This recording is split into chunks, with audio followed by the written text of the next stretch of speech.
Today I'm going to show you how to loosen up a muscle that gives a lot of people a lot of problems. It's commonly tight and it's frequently injured, the hamstrings.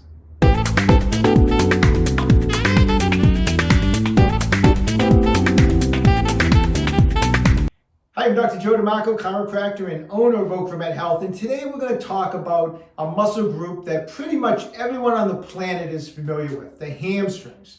It's a muscle group that people always complain about, that it feels tight. It's a muscle that's commonly injured. Pretty much everyone has probably experienced a pulled hamstring at some time during their life, whether it was when they were playing sports when they were younger, or if they're runners or weightlifters, or just bending over to pick something up at your house. Pretty much everyone has experienced an injury to the hamstrings. And in my 30 years of practice, it's probably the number one muscle group that people will complain to me as far as it feeling tight. It's a tight muscle group. People are always complaining about tight hamstrings. So what we're going to talk about today, how do we loosen up these hamstrings? People tell me all the time, I'm always trying to loosen my hamstrings. I can't loosen them up. Well, you know what? More than likely, there's some fascial adhesions that have built up, some knots in those hamstrings. So stretching alone usually is not very effective. So we're going to go over some techniques that we can do in stretching, fascial release, put them together. We're going to make it into like a 30-day hamstring challenge, basically. As I want everyone to follow these techniques for the next 30 days. I want you to do them every other day. And our goal is going to be simple. It's super simple. Okay, all I want you to do is at the end of 30 days is just increase your flexibility on your toe touch by 1 inch. That's it. If you're here, I want you to go to here. If you're here, I want you to go to here. 1 inch. A nice, easy, attainable goal that I think we can all manage. You know, we want to keep it simple. We're looking for progress, not perfection. You know, I'm not going to say, let's try to, do these techniques and you're going to increase your toe touch by 6 inches in 30 days. You know, it's just it's not an obtainable goal. It's not something realistic. And you're going to go through the 30 days and you're going to feel awful about yourself. So I want to set a nice simple 30-day goal. I know it doesn't sound like much, but you know what? If you can increase that mobility by just at least 1 inch, we'll keep at it, because in 3 months, that's 3 inches, and that's quite a bit if you can increase your hamstring flexibility on your toe touch by 3 inches. So that's awesome. So let's just start off simple. If you can get more than 1 inch after 30 days, all the power to you, that's awesome. If not, let's just shoot for the inch. Let's see if we can increase that flexibility on the toe touch, okay? That's all we're looking to do. So I have put together some techniques I'm gonna go over with you today. Let's get before we do, we gotta get an understanding. I know a lot of times people just wanna get right to the stretches and right to the fascial release techniques, but you know what? You have to understand what we're working on. I know people, for the most part, are familiar with the hamstrings, but before we get into the work, let's just take a look at what we're dealing with. So we have 3 hamstring muscles, the bicep femoris, the semitendinosus, and the semimembranosus. All 3 of them are originating at the bottom of the pelvis onto what's known as the ischial tuberosity, which is most commonly referred to as the sit bone. It's the bone that we're sitting on, okay? All 3 are originating there. They're coming down the back of the leg and they cross the knee joint. Now the bicep femoris goes out to the outside, crosses the knee joint, and the semitendinosus and semimembranosus go off to the inside and across the knee joint and attach. So basically, as the hamstrings come down, they bifurcate. The bicep femoris going to the outside, semitendinosus and semimembranosus going to the outside, inside. And that's important to know, because as we do some fascial release work, we want to know, it's important to know that these muscles, they have that bifurcation, they split. So when we're working on it, we don't want to there's no need to be directly behind the knee, because there's no hamstring muscle there. It has separated at that point, okay? They've gone their separate ways. Anyways, that's where they're located. These muscles, gives a lot of people a lot of problems. Some people are just naturally more flexible than others. I understand that. You may never, no matter how hard you work your hamstrings, ever be able to go way past the foot. That's okay. We're just looking for some progress based on your flexibility. So that's okay if we're not all going to be super flexible. Some people are just naturally more flexible than others. All we want to do is improve on what you have. It's so important to keep these hamstring muscles loose. just not only because of the fact that you can pull a hamstring when you're working out or doing something athletic, or even, like I said, in your house bending down, but also since your hamstrings attach into your pelvis, it's a common way that people injure their lower backs, because tight hamstrings will put pressure on the pelvis, which translates stress into the lower back and results in back injury. So I can give you a list of reasons why we want to increase the flexibility of our hamstrings. So without going over anything else, let's just get right to it. Okay, so let's go over the techniques we're going to do for the next 30 days. As I mentioned, we're going to do these every other day. I know a lot of people out there have tried to work on their hamstring flexibility in the past, but chances are, I know just from talking to patients over the last 30 years, most people are just trying to just do a few stretches. They try to stretch out their hamstrings. They try it for a few times and it doesn't work, so they give up. A lot of times with hamstrings, it's more than just doing some stretching. You have to get in there and do some fascial release work. And the reason being is a lot of the lack of mobility could be the result of some fascial adhesions that have built up in your hamstrings. When I mean fascial adhesions, we're talking about knots, that muscular knot that's not stretchy material. It's tight, it's knotted. That's what we need to go after. And you can't stretch that stuff out. You have to do some fascial release work. Now, to do fascial release work properly, you actually need a few home gadgets. You need a few gadgets at home. I know a lot of times people, we do these videos and we use a couple gadgets here and there, and then people will write in and say, well, I don't have that. You know what? If you don't have it, get it. It's so important. It is so important. If you're watching me right now because I'm a carpenter and I'm going to show you how to build a house, and this is a carpentry video, probably one of the first things I'm going to do is say, you know what? We need to bang in some nails. Oh, you know what? You need a hammer. You don't write in and say, I can't build this house, I don't have a hammer. Well, of course, you got to get a hammer. You want to bang in nails, you need a hammer. You don't want to spend $25 on a hammer, then spend thousands of dollars to hire someone to build a house for you. Same thing with fascial release work. If you don't want to invest a few dollars in some of these fascial release tools that you need, then you can spend $1,500 when you go to the therapist to have it worked on. Or if you pull a hamstring, you might be spending a couple $1,000s at the therapist to have it worked on. So it's worth the small investment. You don't need a lot of things to do fascial release work at home, but you know what? To do it correctly, you need a couple gadgets. I like to just call them gadgets. Anyways, today what we're going to be using is I just have a strap we're using, so any belt or strap would work out fine. We're going to need a spiky ball. This is a Tai Chi Max ball from OcraMed Health. It's a great fascial release ball. It's spiky, so you want to get a spiky ball. People always ask, can I use a tennis ball? Yes, but is it as effective as a spiky ball? No. Okay? And then the other thing we're using today is we're using the Fascial Force 5, or what we like to call the FF5, and it's a stainless steel fascial release tool that we carry at OcraMed Health. All this stuff you can get other places, so you don't have to go to my website. I'm not trying to sell anything here. I'm just telling you what you need. We do carry this stuff, but you can get it anywhere, okay? These things are just a few dollars to get them. Once you have them, you can use them on all different parts of the body, so they're awesome to have around the house, especially if you want to be taking care of yourself and doing some fascial release work, okay? So let's get right to it. First thing we want to do is we want to do some work with the ball. And the way we're going to do it is I'm going to start in the seated position. When I'm sitting like this and my knee is bent, the hamstring muscles are nice and relaxed. When I straighten the leg, the hamstring muscles are stretched. So we're going to start with the knee bent, and we're going to get the ball. We're going to start up high. Now, the ischial tuberosity is your sit bone. We don't want to be we don't want the ball on the bone. So when you press in, find that sit bone. It's the bone that you're sitting on. It's the bottom of the pelvis. If you're not sure, I had at the beginning of the video, we put the picture up of the hamstring muscles. I'll put it up again right now. It's at the top here.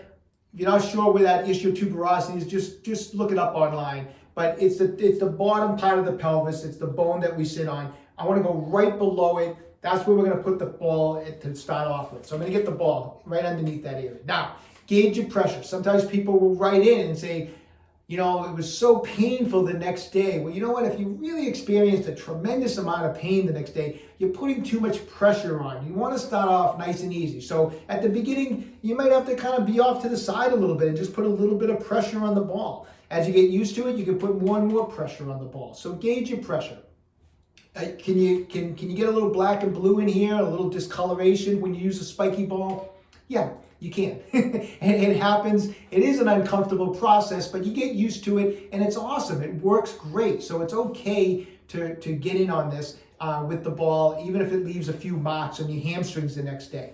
Just make sure you're warmed up before you do this type of stuff. Don't jump out of bed in the morning and start doing fascial release work. I love to do fascial release work after I work out. All the blood is flowing. I do a lot of my fascial release work after I train. If it's not a training day for you, do some jumping jacks, run around a little bit, just get warmed up, okay? So I have the ball into there, and from this position, I'm trapping the tissue. The ball is digging into the hamstring, and now I'm gonna straighten my leg out. And when I do this, I'm elongating the fibers. So I have the ball clamping on the tissue, and as I elongate the hamstring fibers, I'm gonna pull that adhesion and that tightness apart. So I'm gonna go nice and slow, straighten the knee out, come all the way down, and I'm going to do that 5 times, just nice and slow and controlled, and just let that ball kind of dig into the hamstring. And after you go 5 times, just come down about an inch or so and just repeat the process. Straighten it out, nice and slow and controlled, 5 repetitions. And I'm going to continue that in like 1-inch increments all the way till I get towards the bottom of my leg. Now, remember, the hamstrings bifurcate a couple inches above the knee. So you don't want to have the ball directly underneath the knee. It's going to be very uncomfortable. It's not going to feel good. And the hamstring isn't actually there. A hamstring kind of ends here and bifurcates. So when we get down to this point, a couple inches above the knee, that'll be the last spot that we use the ball at that position as we straighten the leg back and forth 5 times. Then from here, what we're going to do is I'm going to bring the ball out to the outside, which is going to be where the bicep femoris is, and I'm going to get kind of on the outside of the knee here, and I'm going to bring it back on the table. So it's on the outside, and I'm going to do the 5 repetitions with the ball kind of on the outside of the knee. So I'm going to just show you one more time. So here's my kneecap, I'm going to get right on the outside of the knee right there, okay? I hope you can see that. So the ball is more on the outside. You may even need to hold it in position. And I'm gonna do my 5 stretch. I'm gonna straighten my leg out 5 times. And then I'm gonna get onto the inside. So I'm gonna be out through here. I'm gonna get the ball more on the inside here. Once again, you may need to hold the ball in position. And I'm gonna just extend out like that. You know, if you feel like you're on something that's not a good, sometimes working, you feel like a good pain. You know, people call it a good pain. It feels good. If you feel like you're on something that's super uncomfortable, by all means, move the ball. I know, like I said, you don't want to be directly behind the knee. When we get down to the knee area, I want you on the outside and then on the inside. So just make sure it feels comfortable. But when you get down here, you got to kind of go off to the sides because those hamstring muscles bifurcate like that. Okay? All right. We've gone through the hamstring. We've made several spots where we've put the ball, we've extended out. So that's kind of process number 1, technique number 1. Then what we're going to do is we're going to get in there with the FF5 fascial release tool. And the way we're going to work it with this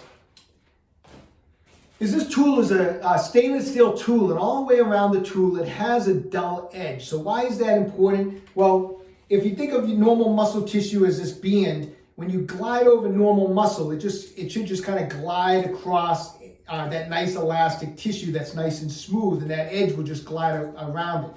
When you have, and this is obviously I'm oversimplifying, but when you have knots in the muscle, when you glide this tool and it comes in contact with a knot, the dull edge of this instrument will catch that knot. And that's how it breaks up adhesions. It's almost like it's peeling layers off of an onion. We're shaving down those adhesions as the edge of this instrument will hit over the adhesion. Under a microscope, I've been to seminars where under a microscope they'll show you what regular muscle tissue looks like and what adhesions look like. And adhesions under a microscope look like tangled hair. It's just the tissue and the fibers are all just kind of knotted up.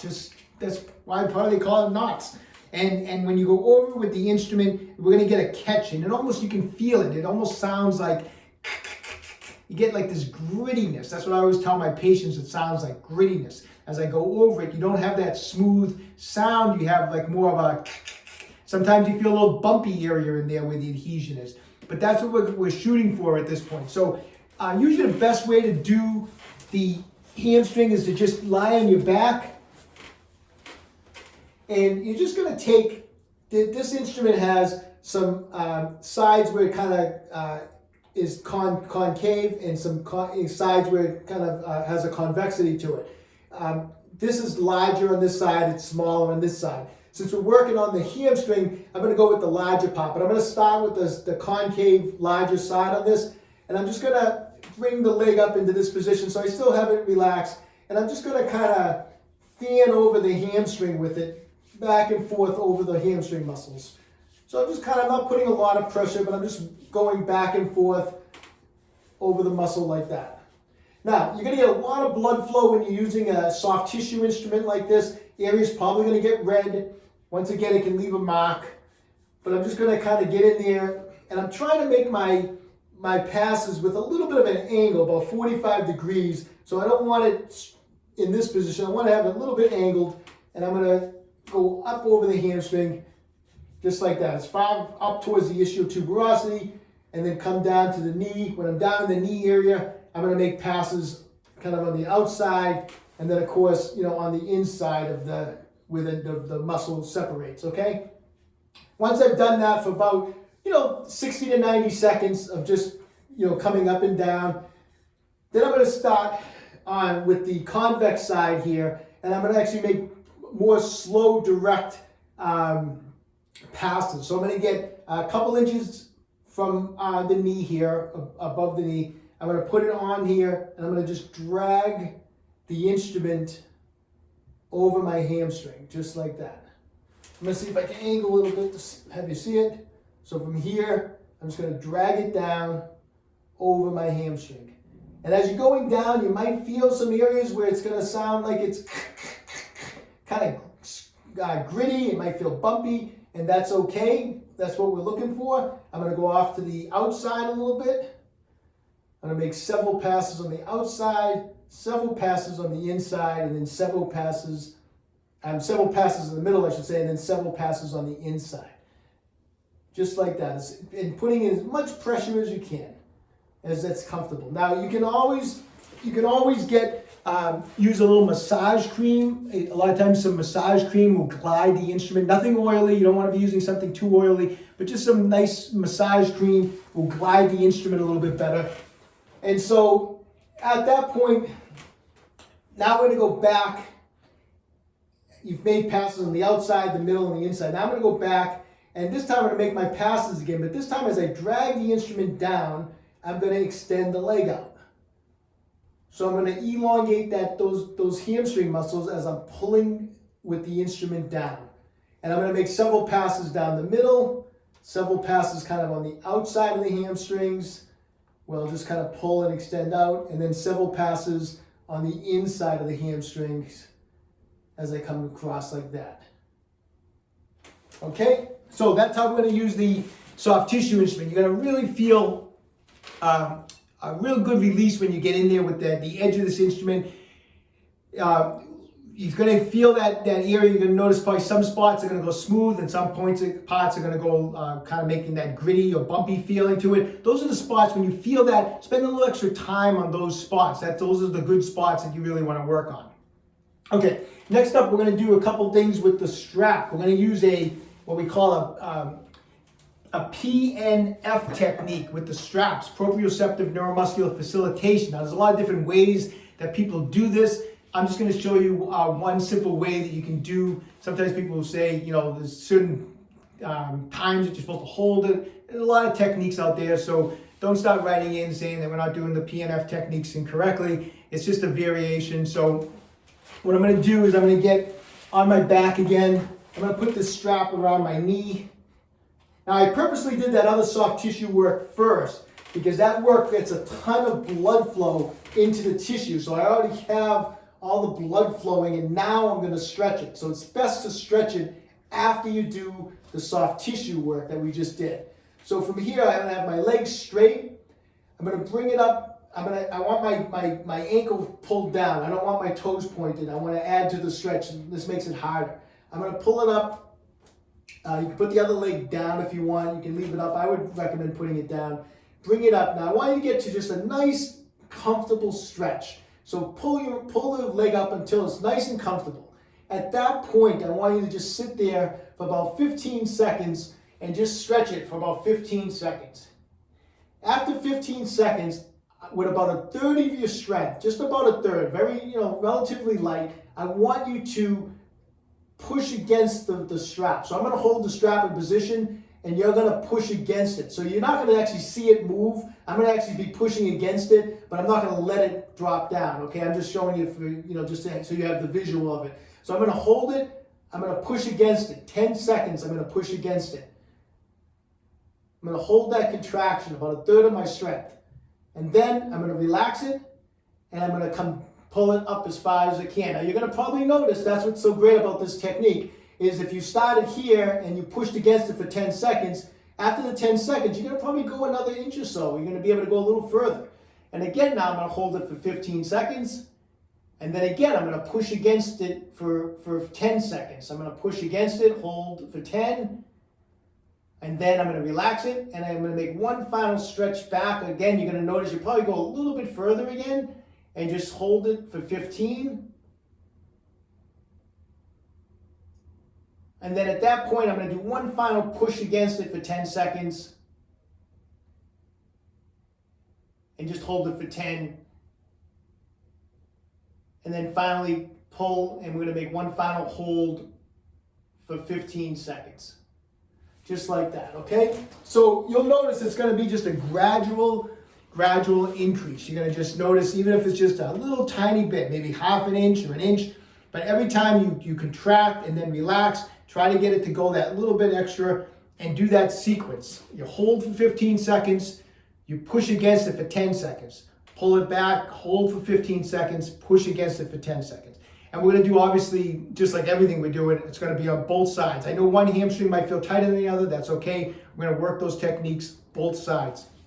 All right? So those are the techniques. If you want to just compare after you get done for that day, go back to your toe touch and just see where you're at. You might notice actually a nice increase just from the get-go, but it's really not a good monitor because it may tighten up later in the day. We want to really see how the toe touch goes from before you do the technique. So like in 30 days, we're gonna do that toe touch before the techniques and see if we've made that increase. I mean, after you do the techniques, you are gonna feel more flexible, but it may not be a permanent increase. We're looking for that permanent increase of flexibility, okay? So those are the techniques. I want you to work them every other day for the next 30 days.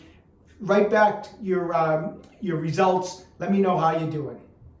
All right, best of luck. 30 days. Let's see how you do with that, okay? Hey, when you have some time, visit my website, www.OcraMedHealth.com. We have a full line of fascial release tools. We have video consults that are available. Check out the website. If you'd like to support my channel, visit us on Patreon. You can support the channel. I really appreciate that. Helps us keep it going. If you've been enjoying these videos, please subscribe to my channel, OcraMed Health on YouTube. Questions about exercises or injuries, just leave a comment in the comment section below. I do everything I can to get back to everybody. And don't forget, OcraMed Health is here to keep you fit forever.